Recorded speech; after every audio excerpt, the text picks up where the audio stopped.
Everyone, and thank you for joining us today for this Getting Started training for instructors. Today we're going to be doing a presentation on getting started with Cognero. My name is Alex Rainford, and I am the Associate Marketing Manager for Impact and Digital Platforms here at Cengage. I am joined today by the Training Manager for Cognero, Keith Van Den Eeden, and he is going to walk us through some of the different features of Cognero, including how to add Cognero to your dashboard, the Cognero interface as a whole, question sets, and how you can use them to create a new test, filter, organize, and add questions, and finally, how to print and export tests. He's also going to cover using the new test wizard and the help and support that Cognero offers. So for the rest of the webinar, we're going to go off camera so Keith can show you a full screen of Cognero as he walks through the system. I'll turn it over to Keith now. Great, thanks Alex. Okay, so today I want to walk through sort of beginning to end of how you can add Cognero to your Instructor Resource Center and then go in and start working with products and adding questions and then taking those questions into tests, and then, as Alex said, exporting, printing, and all the different ways to use the test. So I'm already logged on to my Cengage account, and what I'm going to do first is add a product, a Cognero product, to my dashboard. And the way I would do that is I'm going to first search for my product, and I can search here in the search bar either by author, ISBN, course key. For this example, I'm going to search by ISBN just because it will quickly get me to my product. So I enter my ISBN and then click the search button, and then I will get a list of resources that are available for that particular textbook. So you can see this particular textbook, there are MindTap and Applia resources, but what you're looking for is a resource that's called Cengage Learning Testing powered by Cognero. And when you find that, you simply click the checkbox next to that and then click the Add Selected to Instructor Resource Center button.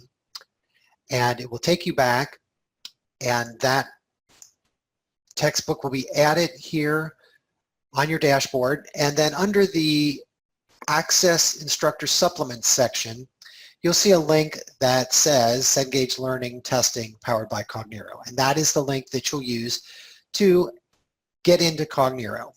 So all you have to do is click that link, a new tab will open, and the first time you click this link for a particular product, it will add that content to your Cognero account.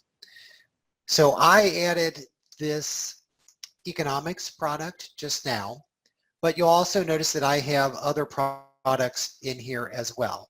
So after the first time I click to add a product, that product is included in my Cognero account, and I can go to one place and access all of my assessment content. So in this example, I've added a calculus product, I've added a computer product, and I've also added the economics product. So those are all in there together. I mean, for your particular account, maybe if you're teaching economics, maybe you might have multiple economics products in here. But when you go in, all of those are available. You don't have to go back to the dashboard and click individual links. All of your assessment content is in one place. One thing to point out about Cognero before we get too far in is you'll notice that it is a web-based application, and you don't need any plugins at all to use it. You just need to have a modern browser. So the latest version of Chrome is good. That's what I'm using to demo today. If you're on a Mac, you could use Safari or Chrome. On the Windows side, Chrome and Firefox are good to use. I generally tell people to stay away from Internet Explorer or Edge. You can use those, but really Chrome and Firefox on the Windows side give you better performance, as well as Safari and Chrome on the Mac side. So there's no plugins at all. When I click through and get into Cognero, you'll notice that it's set up in 3 different panels. There's a question set panel, there's a test panel, and then this large blue area. Here in the center is the editor pane, where we'll be looking at editing questions, moving questions around. That's sort of your big work area. And first we should talk about the difference between question sets and tests. You want to think about a question set as sort of a pool of questions that you use to build a test.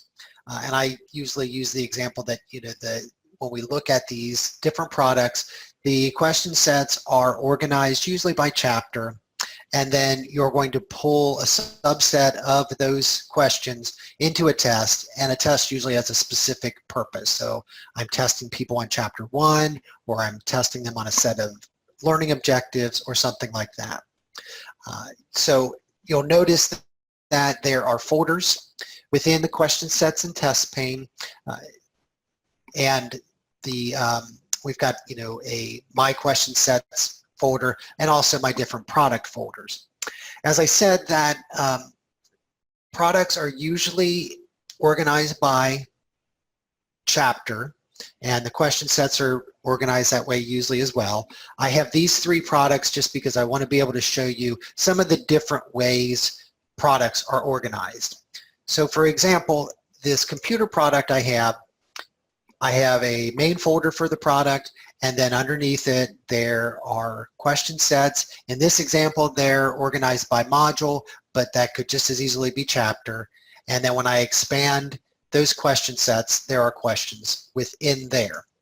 If I look at, for example, the calculus product I have, it has folders underneath it for each of the different chapters. And then when I expand those folders, it has question sets for the subsections in those chapters. And then there are questions underneath that.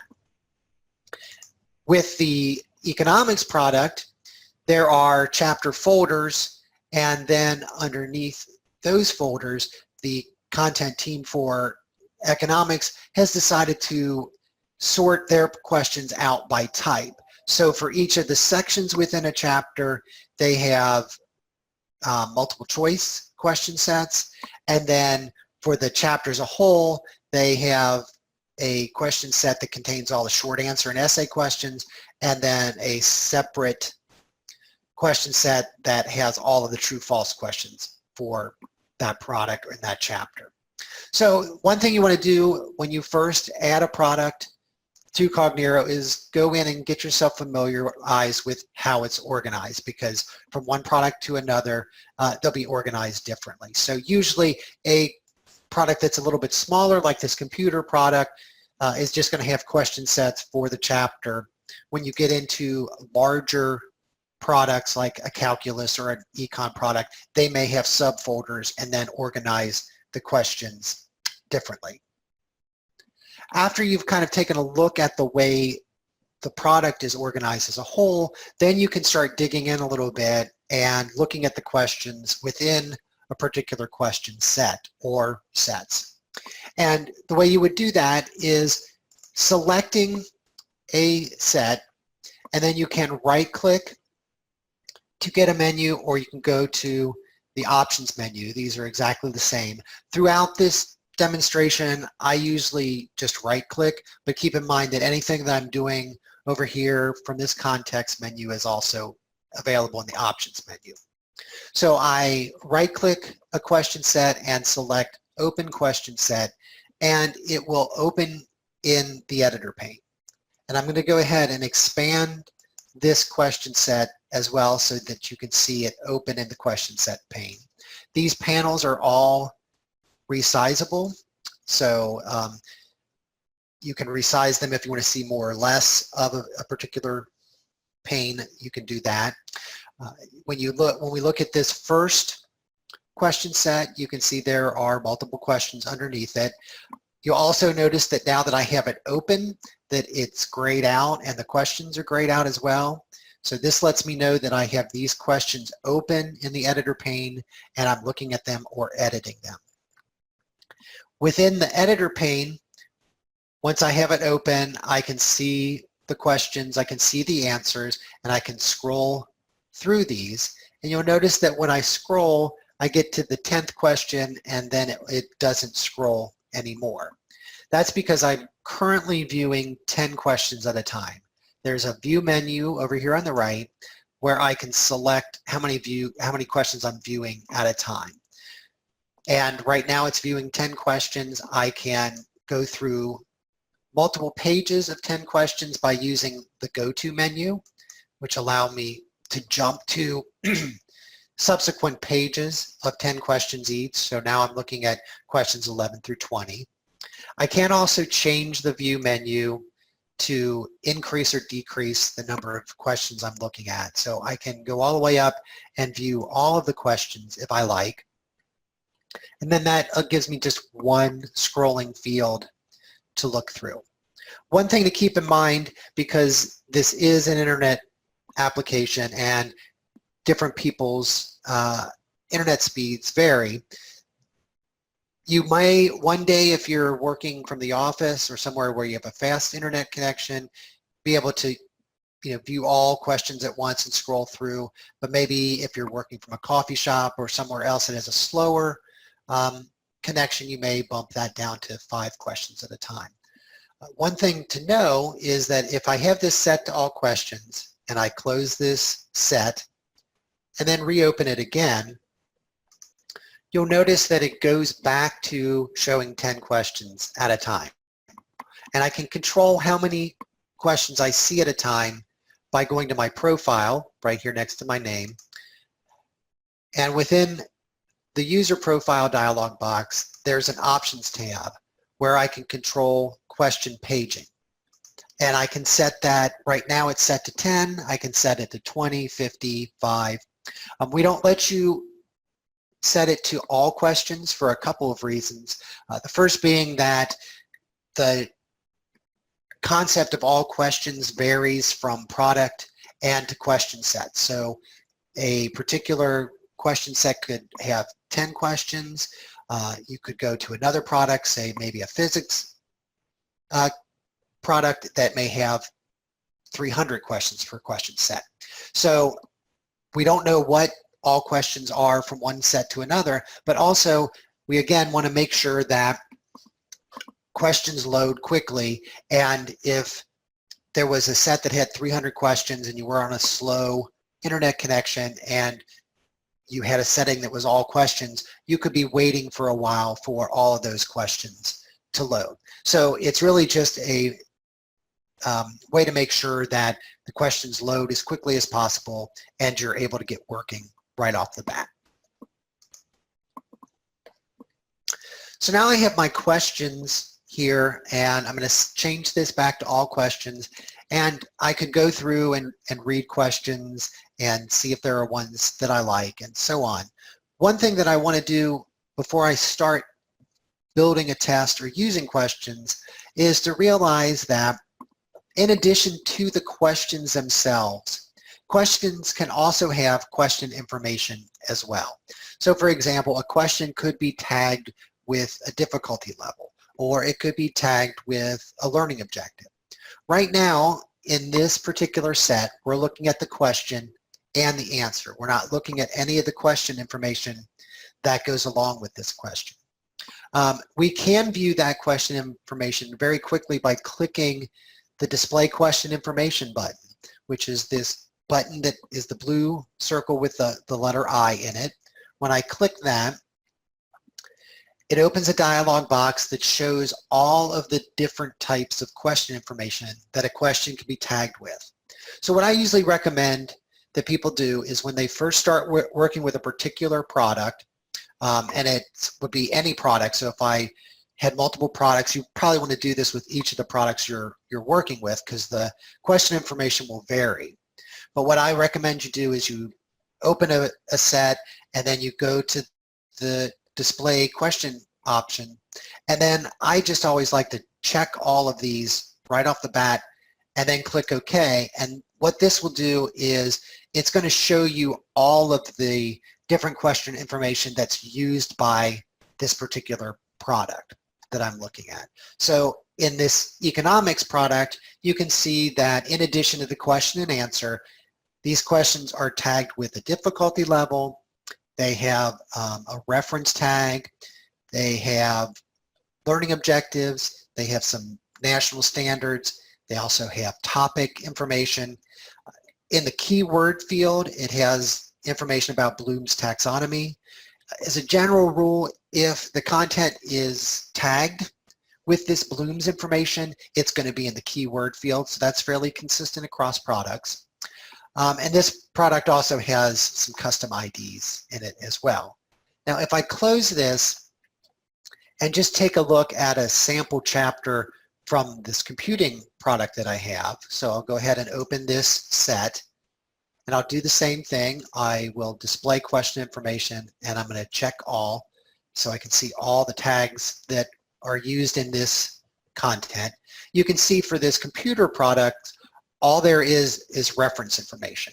So it's important to take a look at that before you start working too heavily with the content, because as we see, as we go along through Cognero, that the different question information can be used in a lot of different ways throughout the system.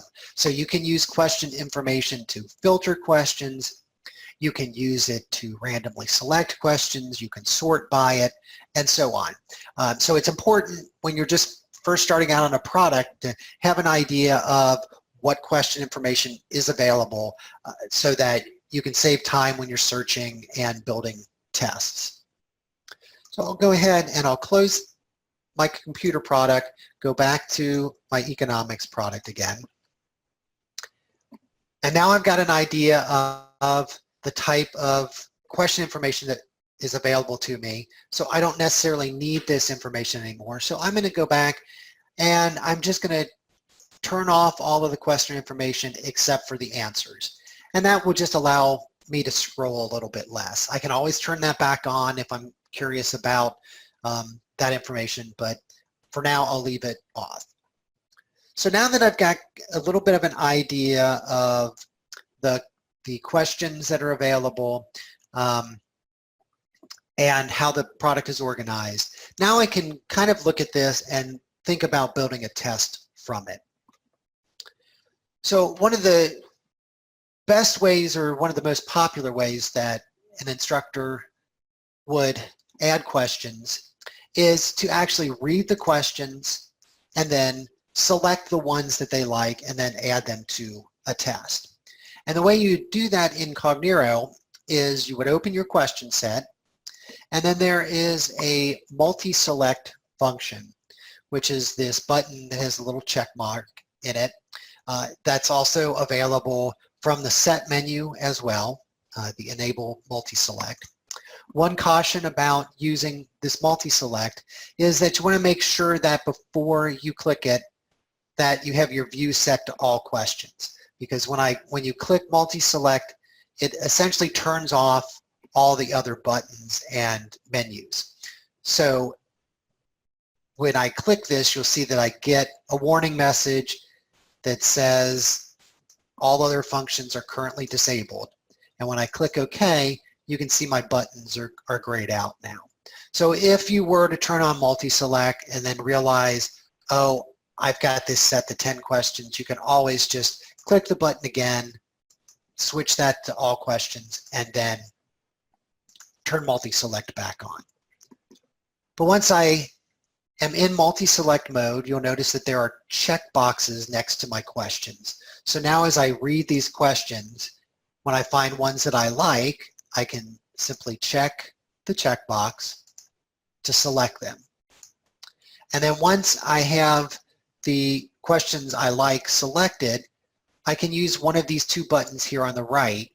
I can use the far right button to add these questions to an existing test that I've created or to an existing question set. Or I can use this button to create a brand new set or test from the questions I've selected. And that's the one I'm going to use right now because we want to go ahead and create a new test from these questions. So I'll click that, and it's going to ask me to give this test or set a title. And then I have to select a folder where I want to save this. So if I save this in any of these question set folders, that will create a new question set. If I save it in any of my test folders, it becomes a test. So in this example, I'm going to create a new test and I'm going to put it in this My Test folder.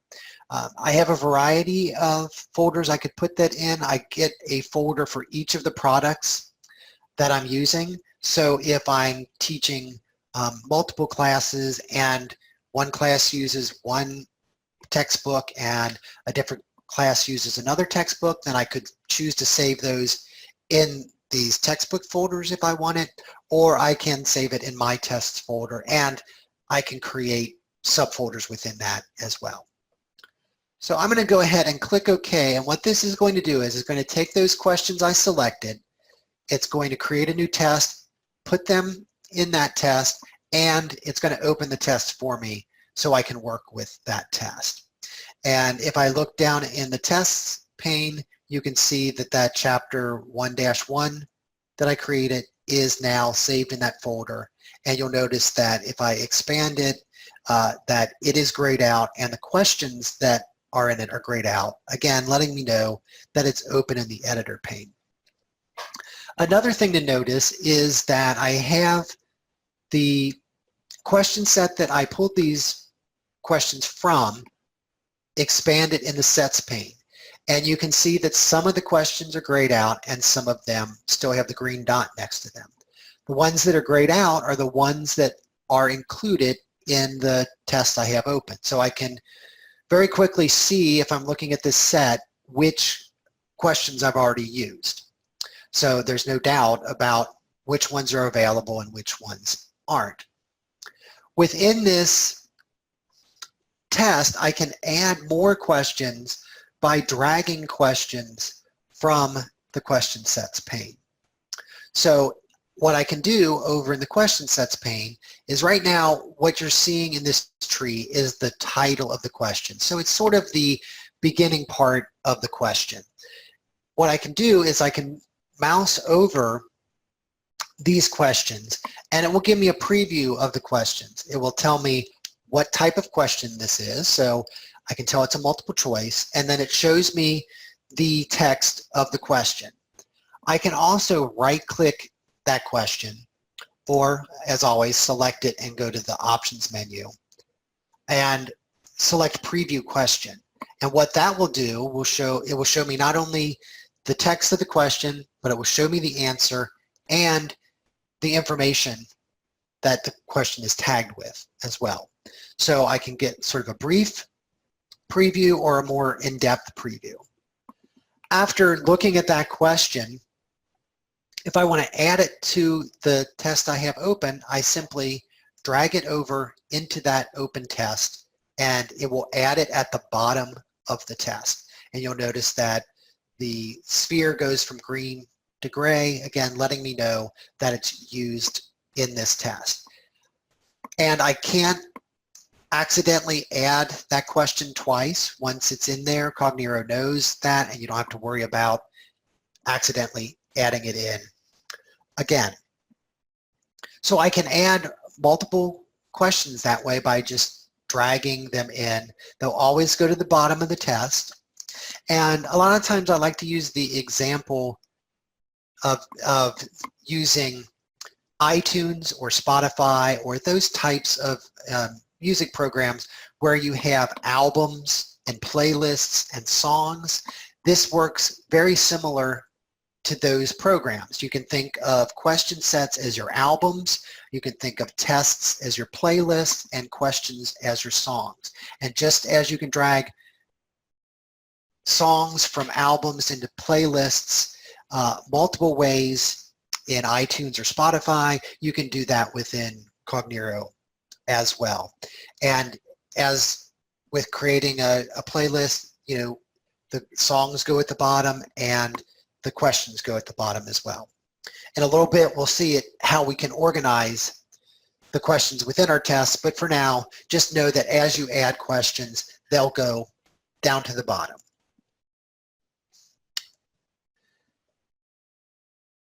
So we've seen how we can preview and add some questions. Another way that we can add questions here from this editor pane and the sets pane is not only by dragging. So if I drag some true or false in, I can drag from multiple sets as well. But another thing that I can do with this tree is that I can filter it down. And this is again where it's helpful to know the different types of question information that you have in a product as well as the different question types. So it helps you to filter better. So let's say, for example, that I wanted to add some short answer questions to my test. And because I've looked at the content earlier, I know that this economics content has topics in it. And those topics relate to maybe chapter headings or subheadings within the book. So I want to find some short answer questions that deal with the topic of opportunity costs. And you can see for this economics product, even though they organize their question sets by question type, there are still a lot of short answer questions here for me to sift through. So what I'd like to be able to do is filter these questions and find the ones that meet my criteria and then add those to my test that I have open over here. So the way I can do that is I can use the search by criteria button in the question sets pane. And it's just the binoculars button. When I click it, it's going to open a search dialog box. There's a basic tab where you can do a kind of general search that searches the text of a question or say a learning objective description. But for this example, we're going to use the advanced tab because it allows us to search by multiple criteria. And I said I want to search by question type. So if I use this drop down, this first drop down, this is a list of all the different question information. So it's everything that we saw in that display dialog box plus some other stuff like question type and a few other things. But I'm going to select question type, and then I have a list of all the different question types within Cognero. I know for this econ product that they have subjective short answer questions. And just as a side note, Cognero has two different kinds of short answer questions, objective and subjective, and those really just deal with whether they're automatically scored or more open-ended. So this econ product uses subjective short answer questions which don't have sort of a specific answer to them. They're a little more open-ended. So I'm searching for subjective short answer questions, but I also want them to deal with the topic of opportunity cost. So what I would do is add another filter into this. So I click the add filter link. It will give me another row. And this time I want to search for topic that contains. I can, do different operations here. I could look for things that don't contain this word or starts with a particular word. But for this one, I know exactly what it contains. And I'm going to enter in the value that I'm looking for. So I'm looking for topics that have opportunity cost in them. When I've built my filter, I have a choice of whether I want my results to match all of these conditions I've put in here or any of the opportunity or any of the conditions. So for example, do I want questions that are just subjective short answer and have opportunity costs? If that's what I want, I select the first option. If I'm fine with subjective short answer questions and anything that has opportunity cost, I would select the second one. But I definitely want only short answer questions that have this topic. So what we want to watch for when I click OK is you're going to see this long list of questions get a whole lot shorter. So when I click OK, you're going to see that now I have just a subset of questions to review. And this filter is applied to this entire tree in the question sets pane. So if I expand this true-false question set, because it's called true-false, we would expect there to not be any results because we were looking for short answer questions. But you can see that as I expand the different sets, they don't expand because they don't have any questions that match the criteria that I gave the filter. So now I have a subset of questions that I can look at that are what I'm looking for. So again, I can mouse over them for a short preview. I can right click and preview question to get more detail. So I can see the question, the information, and for this particular question, it is actually uses a preface. And a preface within Cognero, you can think of it as some sort of front material or narrative information. It could be a scenario like this. It could maybe be an image. It could be a chart. But essentially what it is, it's a block of content that has multiple questions associated with it. So in this content, there's a scenario and then there are multiple questions that go along with it. So that's another thing that you can see when you're previewing a question is you can take a look if it has a preface, what that preface is and read that in advance as well. So with this filtered content, I can do the same thing. I can drag content over into my open test. I can also use multi-select on this, and I can do this whether the content is filtered or not, but I can always right-click a set or test and enable multi-select for that set. So, you know, again, I can do the same sort of things, select a couple of these, and then in this time, I would add this to an existing set or test. So in this example, instead of creating a new test from my selected items, I'm going to go ahead and add it to this chapter 1.1 test that I already have open. So I can use multi-select on those filtered results. And I can also use a feature called Add to Current. And what this does is this will add whatever I have selected in the question sets pane, all of it into the test or set that I currently have open. So in this example, I have some filtered search results for this particular question set. And if I want all of those, instead of dragging them over one by one or using multi-select to get them, I can just say add to current. And what this will do is it's going to take all of those filtered results for that particular set and add them to the test I have open. So that's really handy when you have some large results and you just want to put things into your test that way. One thing to be aware about add to current is that in this example, I used add to current to add my filtered results.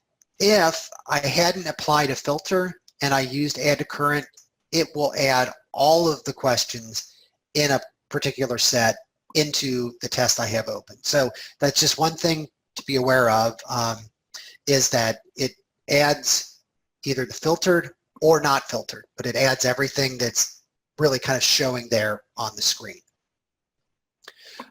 One other thing to be aware of is when you filter these, to make sure that you turn your filter off, because I know personally I'll filter content and then go off and start working on something else, and then I'll start clicking question sets and they won't expand, and then I'll remember, oh, I did a filter and forgot to turn it off. So if you're ever expanding a question set and there's nothing there, check and make sure that you haven't got a filter turned on. So when I select the search by criteria button, again, it's going to clear that filter, and you're going to see this list of questions get longer again.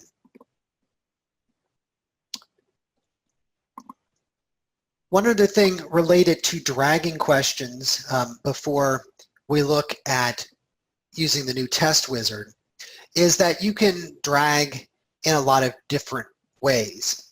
So we've seen that I can drag questions from the question sets pane over into an open test. If I close this test and open another question set, I can also drag from an open question set or test into the test pane or the question sets pane.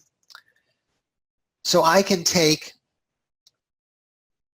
a question that's open in the editor pane and I can drag it into my test here. So this is another way you can read all of your questions and then kind of select them without using multi-select.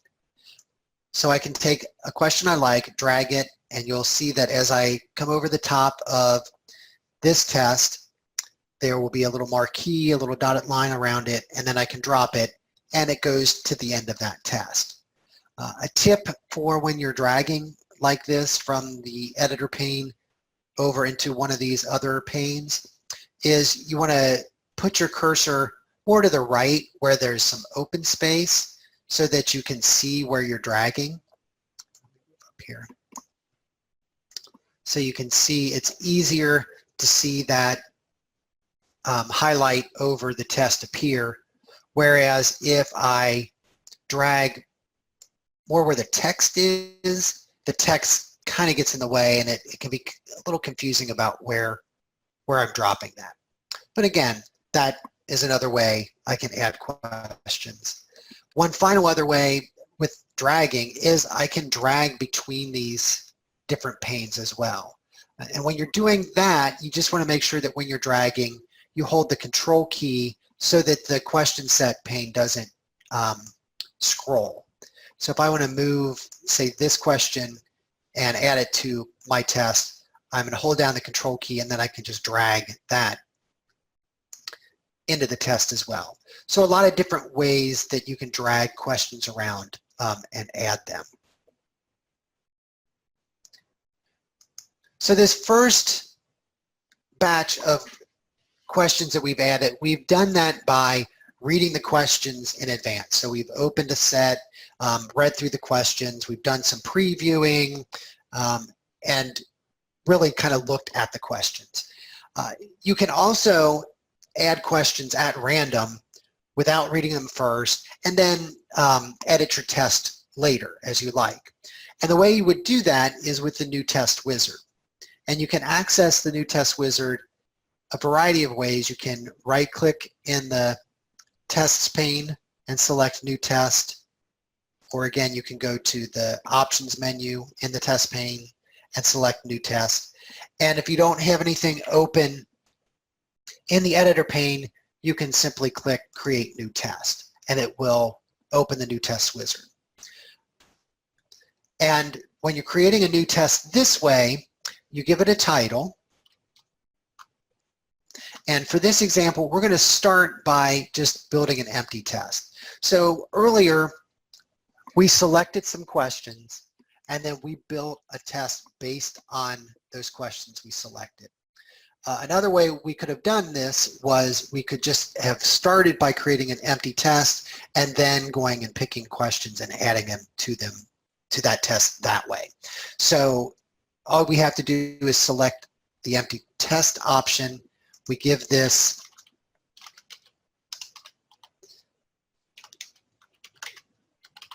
a title. We pick where we want to put our test. We can always add a folder within these top level folders. But for empty test, I simply give it a name, select that option, click finish, and then it opens my test in the editor pane. And then from there, I can use any of those different ways of adding questions that we saw earlier. I can drag them, I can do multi-selects, I can filter, I can use the add to current, all of that stuff to add to my empty test. Another way that you can build a test with the new test wizard is to select some random questions based on question type. So maybe I want to build a quiz that just has 10 multiple choice questions and 5 true and false, and I'm really not that concerned about them. I just want to build a real quick test that way. So I, again, would start the new test wizard, give my test a name, choose where I want to save it, and then select this first build option, which randomly selects questions by question type. Then click the next button, and I need to select where I want to pull those questions from. Generally, you're going to be pulling questions from question sets, but keep in mind that you can pull from tests as well. So for example, if I was building a final exam and I wanted to pull a few questions from an earlier test that students have seen, I could very easily pull some random questions from a test as well. But we'll go ahead and pull some questions from our econ product. So I pick what sets I want to pull from, and then the next step of the wizard will show me all of the different question types in Cognero, and based on my selection, how many questions of that type are available. So I can see that I have 51 true and false questions available, 76 multiple choice questions, 56 subjective short answer questions, and that's pretty much it. Down at the bottom, I can see there's a total of 183 questions available from those question sets I selected. And to randomly pull questions, I can do that a couple different ways. I can use the automatically select field and say if I wanted a 15 question test, I can enter 15 into that field and then click the select button. And what it will do is automatically fill out the values for the different question types as I go. If I don't like the mix, I can continue to click select. So now I've got a mix of 11 true and false, 1 multiple choice, and 3 short answer. And again, I can keep clicking select and it will pick a random mix for me. It will show the total of questions down here at the bottom. I can always use the clear button to clear out the selections. I can also just put my own mix in if I like, so I don't have to use that at all if I don't want to. I can tell it I want 5 true false, I want 10 multiple choice, and 2 short answer. And as I move from one field to another, it updates the total of questions that I have. So if I really want 15, then I can see, oh, well, I want to decrease this to 8, and now I've got 15. So different, several different ways that I can do that. When I click next, it's going to show me the test title, where I'm going to save it, and the mix of questions that I have. When I'm happy with that, I can click finish. It will open the test for me so I can begin working on it. So it's randomly pulled these questions for me. I can always add additional questions to that set by the different means that we've seen before. But when I'm doing a random selection is another good time that I can use the multi-select. So I can pull questions at random, turn on the multi-select, make sure that all questions are selected, turn on multi-select, and then I can go through these random questions that they were pulled and decide if I like them or not. And maybe I'm a quarter of the way there and say, well, I really don't like these 2 questions that it pulled from me. And then I can use the delete multiple questions button and get rid of those. So it's another way to use the multi-select rather than adding questions. In addition to adding questions randomly by type, you can also add questions using the new test wizard by question information as well. So this is helpful if I want to pull a test that is on a specific learning objective maybe, or on a specific topic. So this middle build option allows me to pull questions based on that question information. Again, I give it a test title, tell it where it's going to go, select where I want to pull my questions from, and then I select what question information I want to use to filter my questions. And this is another point where it's helpful to know how the questions are tagged. Because I did my work up front, I know that these questions have learning objectives, and I know that they don't have state standards. But if I were to click state standards, it's going to tell me that there are no questions with state standard. But just to save yourself some time, that's why it's good to look in advance so you know if you use the new test wizard what type of question information is available. So as I said, I know there's learning objectives. So it lists the learning objective ID and then the description and then the number of questions that have those learning objectives. And I can just click the edit link next to a learning objective, enter a number, and click update to add random questions on a given learning objective. I can also filter this down by question type as well if I wanted to. So if I wanted to give strictly a multiple choice question or quiz based on learning objective, then I could filter out just the multiple choice questions as well. As I add questions, the total shows up here. There is a note about there being a 300 question maximum. That maximum is only for using the new test wizard. So you can have a test or a set that's more than 300 questions, but if you're using the new test wizard, you can only initially pull 300 questions. So that's just one thing to be aware of. I know some people sometimes get confused about that. After I have my mix of questions, I just click next. Again, it shows me the test title, the folder, my mix of questions by learning objective. When I click finish, the test opens, and then I'm ready to work with it. After I've had my test built, I'm going to open this midterm that I built earlier on. This test has questions from multiple products, so it's never going to be, it would never be a test that I would give because it has some computer information, it has some math stuff in it, it has some economic stuff in it, but I pulled it and put it together so that it just has a variety of things in it so that when we go to print our test, you can see some of the functionality of Cognero. So once I have my test as I like it, there are a couple different ways that I can arrange my questions.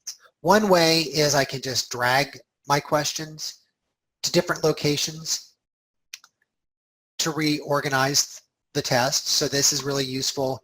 Again, you know that questions always go to the end, so this is one way to manually move the questions around. Another thing that I can do is I can group the questions by question type, and this is our building block button right here, organized by question type. When I click that, all of my questions are grouped together. They have a heading above them. So now my true false questions are together, multiple choice are together, completion are together, short answer are together. When questions are grouped by type, I can drag this heading to move an entire section somewhere else. So if I want my multiple choice questions at the top, I can do that. I can also sort my tests by question information. If I turn off the grouping, I can go to the test menu and select sort. And I can use different types of question information to sort. For this example, I could sort by difficulty level. So if I wanted my easy questions at the top, I simply just drag these into the order I want them and click OK. and I'm going to go ahead and display the difficulty level so that we can see that I have my easy questions here at the top, the moderate ones are in the middle, and the challenging ones here are at the end. So that's another example of using that question information to help you work with your questions. Once I have this test set up the way I want it, I'm going to turn it on so that it's grouped by type again. Then I have a variety of things that I can do with this. The first of which is printing a paper version of the test. And you do that by selecting the file menu, going to print PDF, and then you have a single version and a multiple version. I'm going to go to the multiple version because it has some more features to it. When you print a single version, you just have the top of this dialog box, and you can print an answer key. You can include question information. So in this example, I have difficulty turned on. If I click include question information, then the difficulty level will be included with the answer key. So when you click this, it prints whatever's displayed right now. So it doesn't print all of the question information. It just prints what's displayed, and it prints it at the end with the answer key, so students don't see that. I can include extra answer lines or not. I can include some extra space for open-ended questions. But when I'm printing multiple versions, I have some really nice version options. Because I have this grouped by type, I can scramble the questions by sections. So this would mean that sometimes true and false are first, sometimes multiple choice are. I can scramble the order of the questions.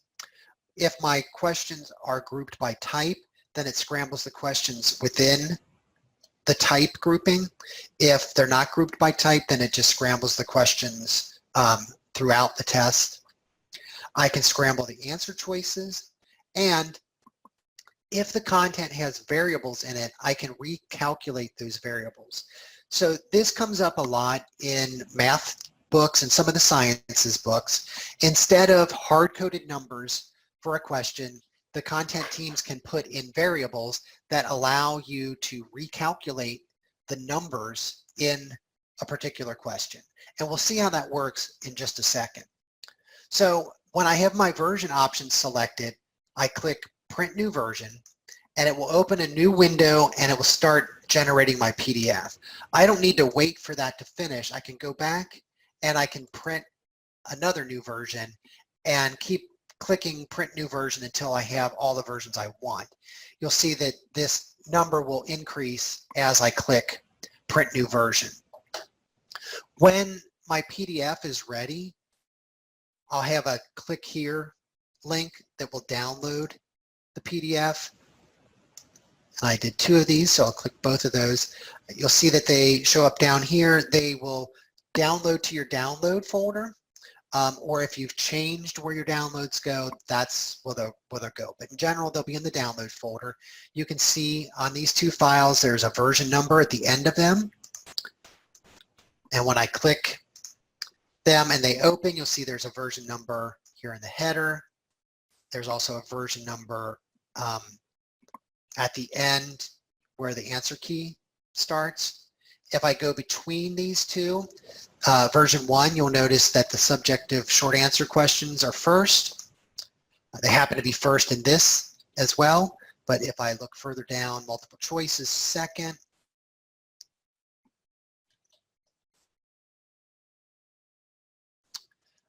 Completion is last. So true false comes after multiple choice in version 2, whereas completion does. So there's some shuffling there. If we take a look at the multiple choice questions, the first multiple choice question in version 1 is the primary purpose of, whereas this is a different question in version 2. The question that's number 1 in version 1 is question 19. in version 2. If we look at these two questions, the first choice in version 1 is application, and application is choice D in version 2. So you can see just right here that even if I was able to figure out, oh, my partner, the person across from me is working on his multiple choice section, if he's got version 1, my questions and my answers are not in the same order.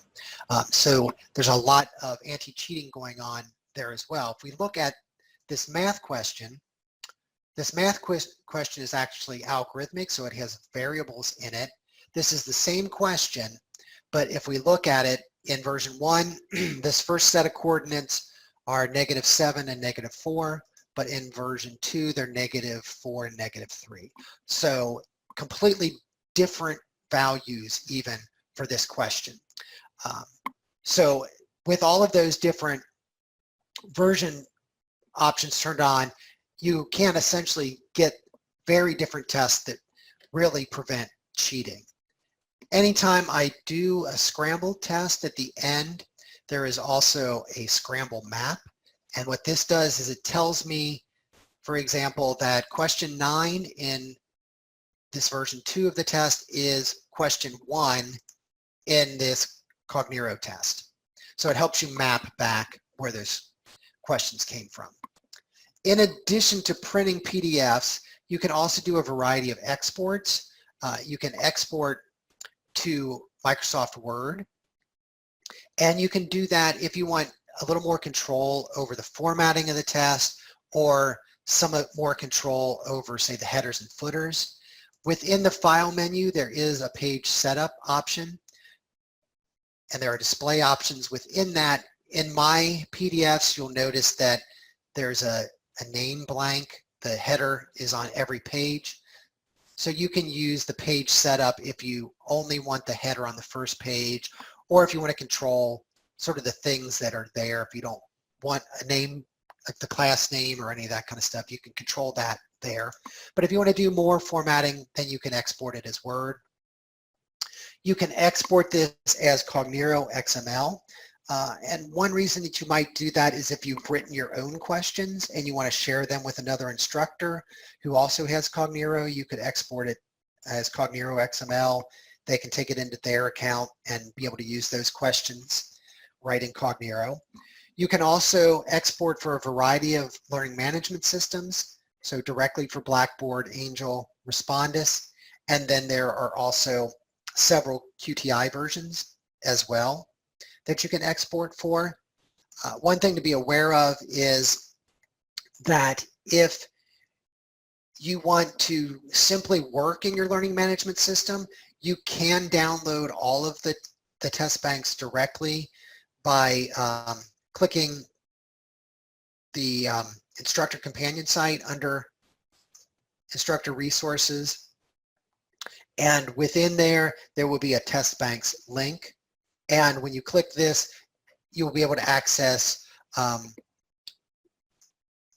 the LMS downloads for whatever product you have as one big batch. So if you decided to just work in your learning management system, you can get to those that way as well. One last thing to point out is that as you go through Cognero, there is help throughout the application. Up here at the top, there is a help link that takes you to the main help page, but the help within Cognero is context sensitive. So it is going to show you help for whatever you're currently working on. So if I am printing a PDF and I have questions about that, if I click help, it will take me to the printing topic and I can look at that. If I am in the display question information dialog box and I click help, it will take me to help for that dialog box. So it's your online sort of reference guide. Also within the help for certain topics, there are also videos that go along with the steps that can help you out. In addition to the help links, you'll see a getting started link here at the top, as well as here in the editor pane. When you click that, that will take you to the training resources for Cognero. There is a instructor guide that you can download, and this guide goes through all the different ways to add questions to tests. It's essentially a reference for today's webinar. It goes through all of the things I talk about step by step with screenshots to help you. There are also some short videos that you can take a look at, several around creating and exporting PDFs, but also with bringing things into different LMS systems. And then finally, there's a link to look at the webinar recordings.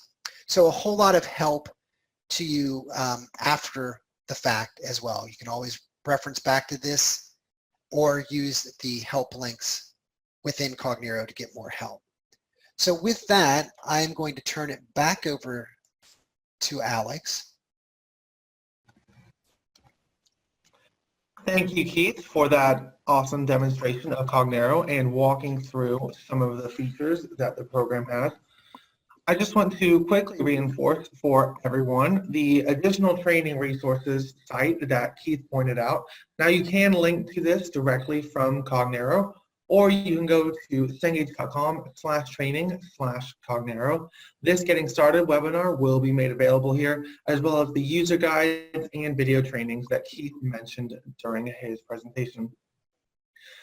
Thank you all for watching today, and if you have any other Cognero questions or want additional training, again, these are available at cengage.com/training/Cognero. And if you have any technical support issues with your Cengage course in general, you can go to cengage.com/support. Thank you everyone for joining, and have a great day.